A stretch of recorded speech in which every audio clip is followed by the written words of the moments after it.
kelgen qonaqlarмен amandasып alayık. Bilir қазақ баласы, сәлем сөздің анасы. Үлкендерге құрметпен, бәріңізге ізетпен біздер сәлем береміз. Өте жақсы. Ендеше балалар, ортаға бәріміз келеміз. Келе қойыңдар. Келіңдер, кел. Әділжан, келе қой. Келе қой, кел. Армысың? армысың алтын күн, Армысың? Көк? армысың көк аспан, Армысың жер ана? армысың жер ана, Армысың достарым? армысың достарым. Жақсы балалар, отыра қойыңдар орындарыңа.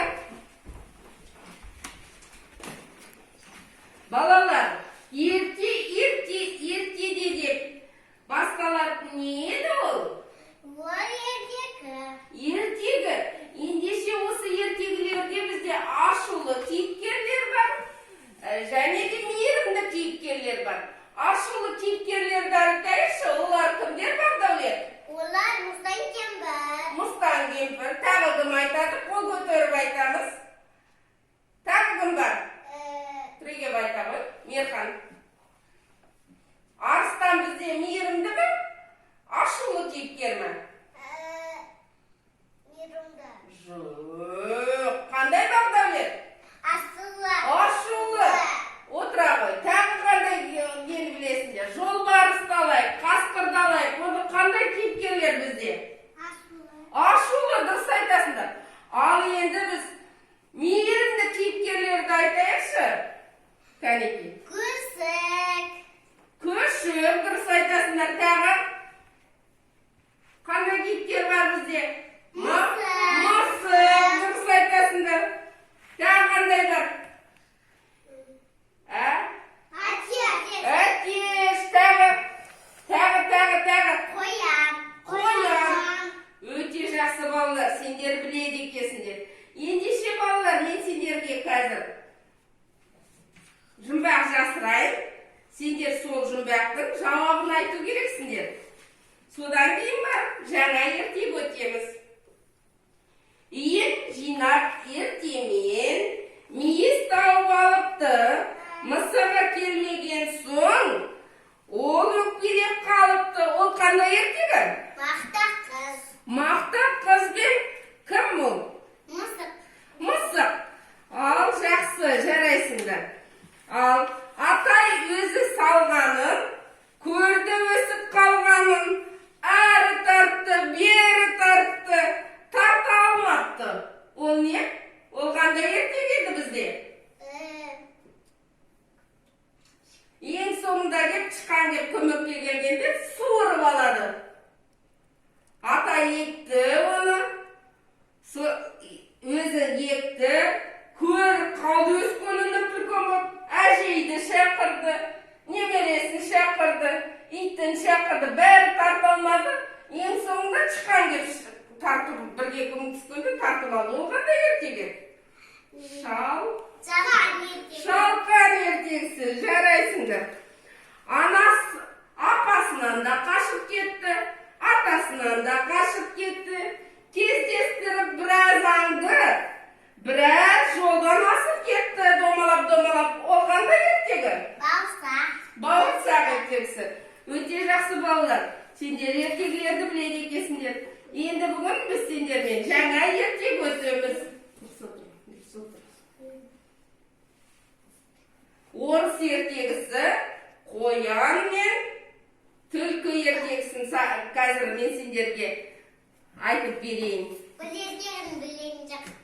Білетін сияқтысыңдар. Қазір міне бір күні балалар ертеде түлкі мен қоян болыпты. Қоянның ишігі ағаштан жасалған екен, а түлкінің үйі мұздан жасалған екен.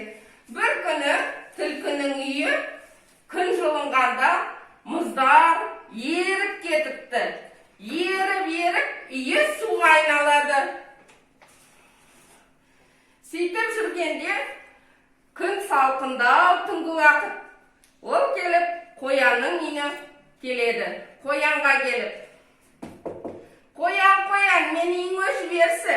Мен тоңазып тоңып қалдым дейді. Қоян оны аяп, үйіне жібереді. Үйіне кіріп алған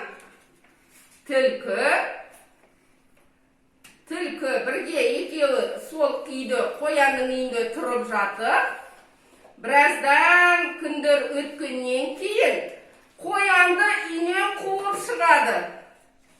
А түлкі қоянның үйінде тұрып жатады.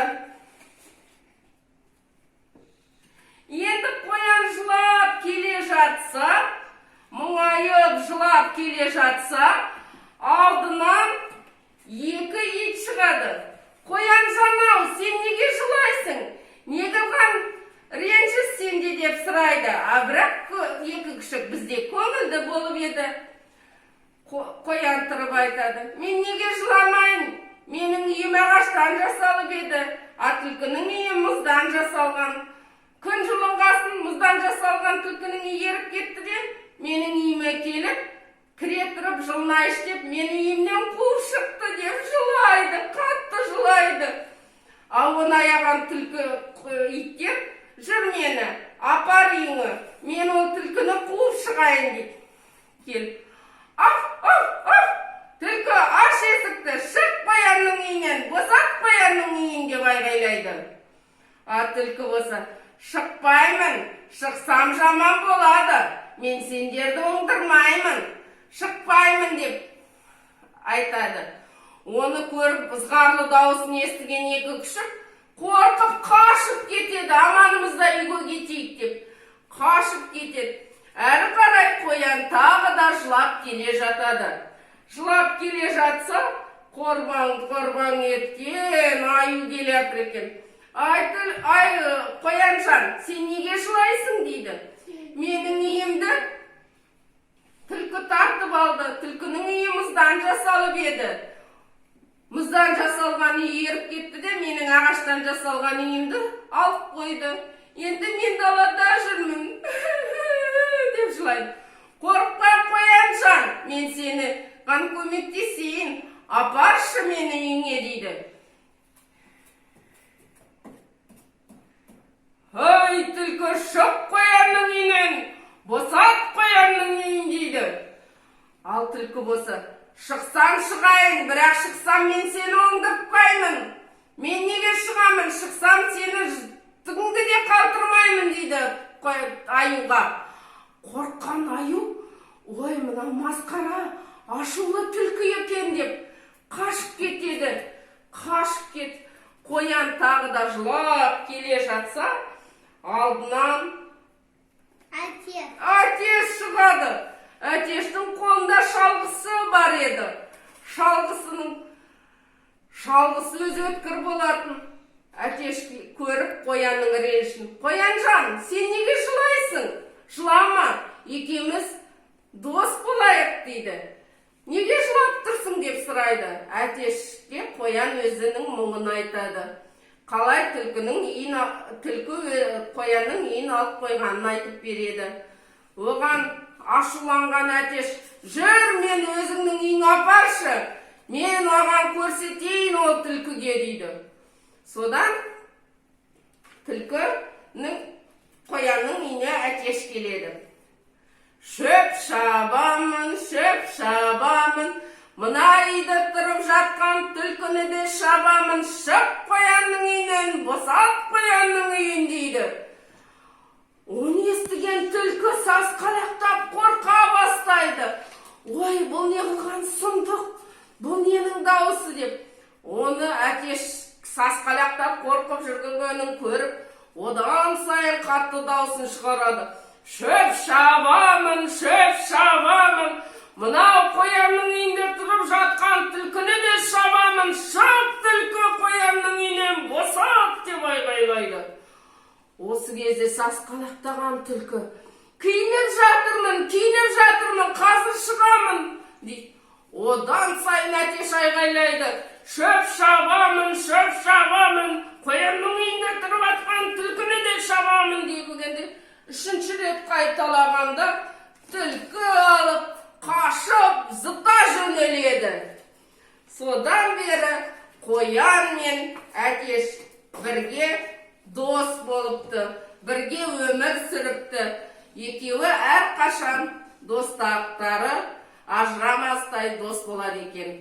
Осымен балалар ертегіміз аяқталды. Сендерге ертегі ұнады ма? Иә. Бұл ертегінің аты қалай еді? Қоян туралы, иә? Енді қараңдар балалар. Бізде қу кім болды? Түлкі. Түлкі қатал ма, мейірімді ме? Қатал. А мейірімді кім болды? Қоян. Қоян, тағы мейірімділер кім болды? Кейіпкерлер. Күшік, сосын аю көмектергісі келді, иә? Одан кейін ең жақсылық жасаған кім еді шалғысымен келген? Әтеш. Әтештің көмегі тиді ме қоянға? Иә. Өте жақсы. Сендерге ертегі ұнады ма? Иә. Ендеше осымен балалар сабағымыз аяқталды. Сау болыңыздар. Сау болыңыз.